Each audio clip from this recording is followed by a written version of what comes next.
friends, welcome back to my channel. Let's make food simple. ഇന്ന് ഞാൻ ഇവിടെ ഉണ്ടാക്കാൻ പോകുന്നത് ഈസി ക്യാരറ്റ് ഹൽവയാണ്. അതിന് ആവശ്യമായ സാധനങ്ങൾ ഗ്രേറ്റഡ് ക്യാരറ്റ് അതൊരു കപ്പ് എടുത്തിട്ടുണ്ട്. ഷുഗർ നമുക്ക് മധുരത്തിന് എത്ര ആവശ്യമുണ്ടോ അതിനനുസരിച്ച്. ഞാൻ ഇവിടെ ഒരു 1/2 കപ്പ് എടുത്തിട്ടുണ്ട്. ഇത് കിസ്മിസ് ആണ്. കിസ്മിസ് കുറച്ച് എടുത്തിട്ടുണ്ട്.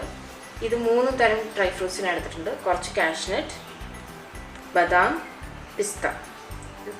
ബദാമും പിസ്തയും ഞാൻ ജസ്റ്റ് ഒന്ന് സ്ലൈസ് ചെയ്തിട്ടുണ്ട്. പിന്നെ ഇത് ലാസ്റ്റ് ഇടാനുള്ളതാണ് ഏലക്കാപ്പൊടി. ഏലക്കാപ്പൊടി മിക്സിയിൽ വെറുതെ ഇട്ടാൽ ചിലപ്പോൾ അത് പൊടിഞ്ഞ് കിട്ടില്ല. അപ്പോൾ ഞാൻ കുറച്ച് പഞ്ചസാരയും ഏലക്കയും കൂടി പൊടിച്ചെടുത്തിട്ടുണ്ട്. പിന്നെ നെയ്യ്, പിന്നെ ഒരു ഗ്ലാസ് പാൽ. അപ്പോൾ നമുക്കിനി എങ്ങനെയാണ് ചെയ്യാൻ നോക്കാം. ഇനി അത് ഒരു പാത്രം എടുത്ത് വെച്ച് ഞാൻ ഗ്യാസ് കത്തിച്ചിരുന്നു. ഇതിൻ്റെ അകത്തേക്ക് നമുക്ക് ആദ്യം ഡ്രൈ ഫ്രൂട്ട്സ് ഒന്ന് വറുത്തെടുക്കാം. അതിന് കുറച്ച് നെയ്യ്,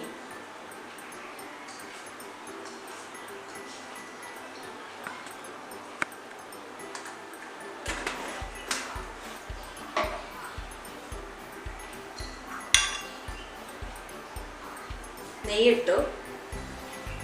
ആദ്യം നമുക്ക് കിസ്മിസ് ഒന്ന് വറുത്തെടുക്കാം.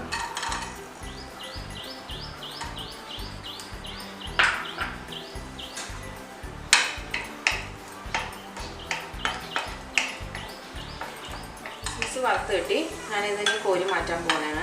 ഇനി അടുത്ത് നമുക്ക് കാഷ്നട്ടും ബദാമും പിസ്തയും വറുത്തെടുക്കാം.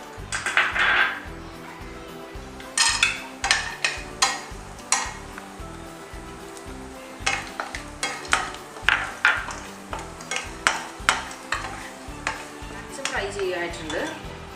അപ്പം അതും കോരി മാറ്റും.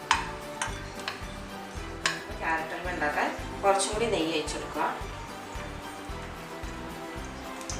2 സ്പൂൺ നെയ്യ് ഞാൻ ഒഴിച്ചെടുത്തിട്ടുണ്ട്. ഇനി അതിൻ്റെ അകത്തേക്ക് നമ്മളിപ്പോൾ ഗ്രേറ്റ് ചെയ്ത് വെച്ചേക്കണ ക്യാരറ്റ് ഇട്ട് കൊടുക്കാം.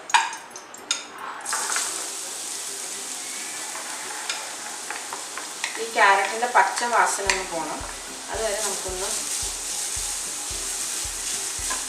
വഴറ്റിയെടുക്കാം. പച്ച വാസന പോയി കഴിഞ്ഞു. നമ്മളിനി ഇതിൻ്റെ അകത്തോട്ട് നമുക്ക് എത്രയാണോ മധുരം വേണ്ടതെന്ന് വെച്ചാൽ അതിനനുസരിച്ച് പഞ്ചസാര ഇട്ട് കൊടുക്കാം.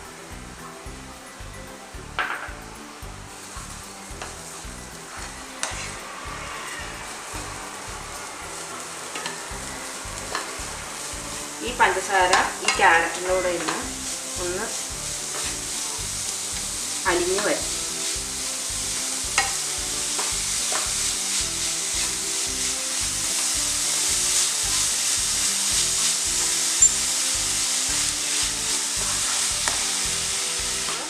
നമ്മൾ പഞ്ചസാര ആ ക്യാരറ്റിൻ്റെ മിശ്രിതത്തിലോട്ട് ഇട്ടപ്പോഴേക്കും പലിഞ്ഞിട്ടുണ്ട്.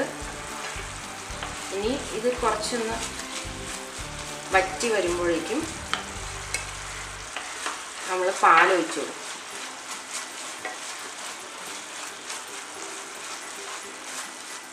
ഇത് കുറച്ച് വറ്റി വന്നിട്ടുണ്ട്. ഇതിൻ്റെ അകത്തോട്ട് കുറച്ച് പാൽ ഒഴിച്ചു കൊടുക്കാം.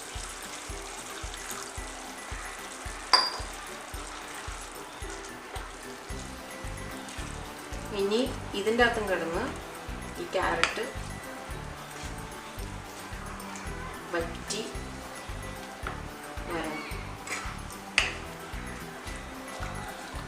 നെയ്യൊക്കെ തെളിഞ്ഞ് ഇനി വരും. അതുവരെ നമുക്ക് വെയിറ്റ് ചെയ്യാം.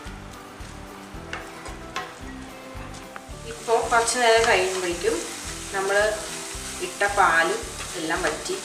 ഇപ്പം നെയ്യൊക്കെ കണ്ടോ തെളിഞ്ഞ് വന്നിട്ടുണ്ട്. പാത്രത്തിൽ നിന്ന് വിട്ടും വരണം. നെയ്യുണ്ടോ, നെയ്യ് ഇങ്ങനെ തെളിഞ്ഞു വരും. അപ്പോൾ അതിൻ്റെ അർത്ഥം നമ്മൾ ക്യാരറ്റ് ഹൽവ റെഡി ആയിട്ടുണ്ട്. ഇനി 2 കാര്യങ്ങൾ കൂടിയുണ്ട്. നമ്മൾ പൊടിച്ച് വെച്ചിരിക്കുന്നില്ലേ പഞ്ചസാരയും, കുറച്ച് പഞ്ചസാര, ഒരുപാട് പഞ്ചസാര ഇട്ടിട്ട് കുറച്ച് പഞ്ചസാരയും ഏലക്കയും കൂടിയുള്ളത് അതിടുക. പിന്നെ ഡ്രൈ ഫ്രൂട്ട്സ് വറുത്ത് വെച്ചേക്കണം. അതിപ്പോൾ കുറച്ചിടാം. നമ്മൾ ലാസ്റ്റ് ഡെക്കറേറ്റ് ചെയ്യുമ്പോൾ കുറച്ചും കൂടി മാറ്റി വെച്ചു. പിന്നെ കുറച്ച് കാഷ്നട്ട്, ആ ഡ്രൈ ഫ്രൂട്ട്സിൻ്റെ കൂട്ടും അത് കുറച്ചിടുക. ഒന്ന് ഇളക്കി ഗ്യാസ് ഓഫ് ചെയ്യാം. ഇനി നമുക്ക് ക്യാരറ്റ് ഹൽവ റെഡി ആയിട്ടുണ്ട്. സെർവിങ് ഡിഷിലൊക്കെ മാറ്റി കാണിച്ചു. സോ ഫ്രണ്ട്സ്, നമ്മുടെ സ്വാദിഷ്ടമായ ഈസി ക്യാരറ്റ് ഹൽവ റെഡി ആയിട്ടുണ്ട്. ഇത് ഞാൻ കുറച്ച് നട്ട്സും കിസ്മിസൊക്കെ വെച്ച് ഡെക്കറേറ്റ് ചെയ്തിട്ടുണ്ട്. എല്ലാവരും തീർച്ചയായിട്ടും വീട്ടിൽ ട്രൈ ചെയ്ത് നോക്കുക. കമൻസ്, അഭിപ്രായം എന്താണെന്ന് വെച്ചാൽ എന്നെ അറിയിക്കുകയും വേണം. Thank you so much for watching.